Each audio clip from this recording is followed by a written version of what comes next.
Now the Prophet ﷺ, he went through every trial and tribulation and test and challenge that you can ever imagine. The Prophet Muhammad ﷺ buried 6 of his 7 children in his lifetime. Imagine putting 6 of his children into the ground and putting the dirt on top of their bodies. The Sahaba said that when the Prophet ﷺ was during the janazah of his daughter Zainab, when he was putting her body into the ground, he cried so much that they heard his chest wheeze and make a sound. The Prophet ﷺ, who lost his beloved wife Khadija, who wasn't just his wife, but his support system when he started his da'wah. The Prophet ﷺ, who was starved and beaten and physically abused and emotionally abused.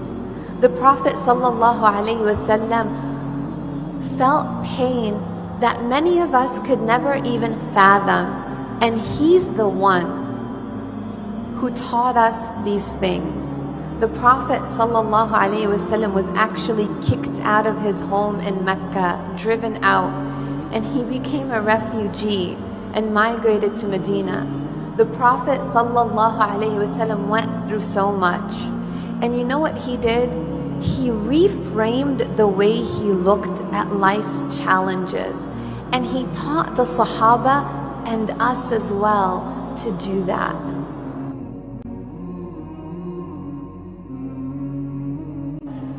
One day, Aisha radiallahu anha, the wife of the Prophet sallallahu alaihi wasallam, said, I noticed that the Prophet sallallahu alaihi wasallam was in a good mood. He was cheerful. So she said to herself, let me take advantage of the situation. The Prophet sallallahu alaihi wasallam is happy. So she said, Ya Rasulullah sallallahu alaihi wasallam, please make dua for me. So the Prophet ﷺ said, Allahumma aghfir li Aisha ma taqaddama min dhanbiha wa ma ta'akhkhar, ma asrat wa ma a'lant.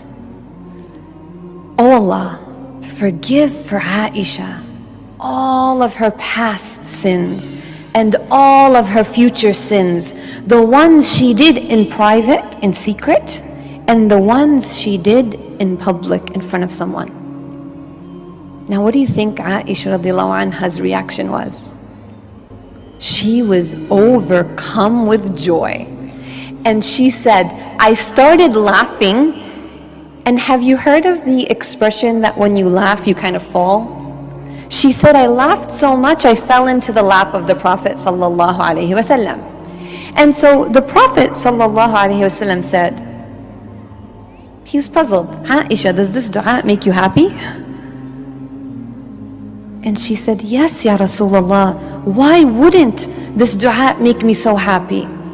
And he said, by Allah, he swore, I make this supplication, this dua, for every one of the members of my ummah in every prayer. Think about that for a second.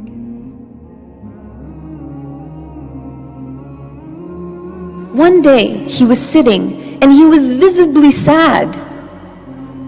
And he said, I miss my brothers. I wish I could meet them.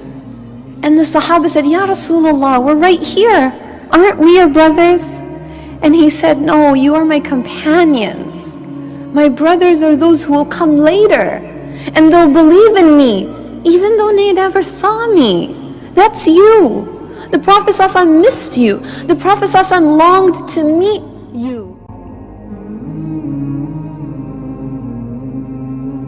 In this very long narration, the Prophet ﷺ said that on the Day of Judgment, when the people are waiting, and they're waiting, and the sun is so hot, and they're sweating, and the horrors of the Day of Judgment are happening, they're waiting. And they say to themselves, why don't we go and ask someone to intercede for us with Allah so that Allah can relieve us from the situation that we're in right now? So they think and they talk amongst themselves and they say, why don't we go to Adam alayhi salam? Adam alayhi salam, he's the father of the people. Allah subhanahu wa ta'ala created him with his own hands. Allah put him in Jannah. Let's go ask him. And so the people go to Adam alayhi salam and they ask him to go intercede. And he says, no, I can't, not me, not me. Go to Nuh. So the people run and they go to Nuh alayhi salam. And they ask him, why don't you go and intercede for us? Ask Allah subhanahu wa ta'ala to quicken this day of judgment. And Nuh alayhi salam says, no, I can't do that. Go to Khalil ar-Rahman, go to Ibrahim alayhi salam.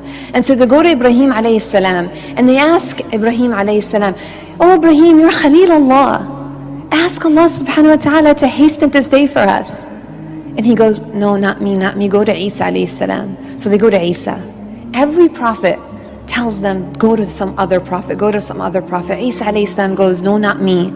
Go to Muhammad sallallahu alayhi wasallam. And so the people will go to Muhammad sallallahu alayhi wasallam and they'll say, Ya Rasulullah, please intercede for us. And so the Prophet sallallahu alayhi wasallam will say, I am for it. And the Prophet sallallahu alayhi wasallam will go to Allah subhanahu wa ta'ala and he will ask permission to enter the presence of Allah subhanahu wa ta'ala, and permission will be granted. And then he will make sujood, and in sujood he will make dua and tasbih and glorify Allah subhanahu wa ta'ala in a way he's never done it before. Allah will teach him something. And then Allah will tell him, get up, O Muhammad sallallahu alaihi wasallam, ask me and I'll give you. And the Prophet sallallahu alaihi wasallam will get up and he'll say, Ya Allah, my ummah, my followers, Ya Rabbi. And so Allah subhanahu wa ta'ala will give him permission to intercede. And listen to what he's going to do. Authentic hadith. He says, I will go out and I will go to the hellfire and I will take out the members of my ummah that are in it. And then I'll go back to Allah and I'll make sujood again and I'll beg him again, and Allah will tell me, raise your head, O Muhammad, and ask, you will be given. And then he'll say, Ya Allah, my nation, my nation. And Allah will say, okay, go. And he'll go again. And he'll go collecting the members of his ummah. And he'll do that a third time. I want you to imagine everything that the Prophet ﷺ went through. I want you to imagine that the Prophet ﷺ, that was his day to rest.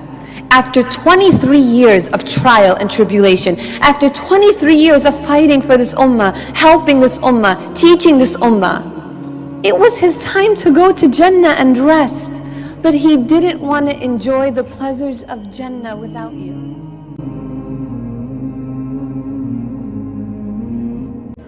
One day, after one of the expeditions, the children of Medina, they ran to the outskirts of Medina, waiting to greet their fathers that are just coming back from the battlefield, or their uncles, or their grandfathers, or their brothers.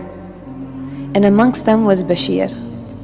Now when the Prophet ﷺ was entering with the Sahaba, he noticed this Bashir, this young boy, standing on top of a rock, looking, tiptoeing and looking, and looking, and looking, and then realizing that everyone was back, but my dad's not back.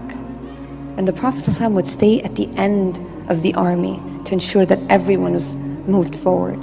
And so he was at the end and he saw this young boy crying. And so he goes up to him and he said, what makes you sad? And he said, Ya Rasulullah, everyone's father came back, but my father didn't come back. And so the Prophet ﷺ hugged him and carried him and caressed his head. And the child kept crying, so the Prophet ﷺ said, will it not make you consoled and comforted and a little bit happy that I will be your father from now on and Aisha will be your mother?